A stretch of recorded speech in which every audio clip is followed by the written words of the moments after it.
அனைவருக்கும் வணக்கம். நான் உங்கள் திருக்குறள் புவனா. டியர் பேரண்ட்ஸ், இன்னையிலிருந்து நம்ம குழந்தைங்களுக்கு எப்படி நன்றி உணர்வை சொல்லிக் கொடுக்கலாம் அப்படிங்கிறத சொல்ல போகிறேன். நம்ம குழந்தைங்க சாப்பிட்றதுக்கு முன்னாடியும் சாப்பிடும் பொழுதும் நன்றி உணர்வோடு இருக்கிறதுக்கு சொல்லித்தரணும்.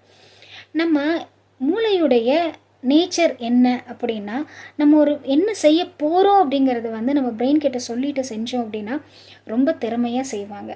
அதனால் நான் நன்றி உணர்வோடு சாப்பிட போகிறேன் அப்படின்னு நம்ம பிரெயினுக்கு நம்ம ஃபஸ்ட்டு சொல்லணும். ரெண்டாவது, சாப்பிடும் பொழுது நம்ம நன்றி உணர்வோடு சாப்பிட்றதுக்கு நம்ம கற்றுக்கணும். இப்போது இந்த உணவு என்னவா மாறப்போகுது, கொஞ்ச நேரம் கழித்து நம்மலாம் அந்த உணர்வு மாறிடும் இல்லையா? அப்போது இந்த உணவை நம்ம ஒரு வயலண்ட்டான ஒரு சினிமா பார்த்துட்டோ இல்லை வேறு ஏதோ பார்த்துட்டோ சாப்பிட்டோம் அப்படின்னா அந்த உணர்வு நம்மளோட மூளையிலையும் மனதிலையும் மேனிஃபெஸ்ட் ஆகிறதுக்கு வாய்ப்புகள் அதிகம்.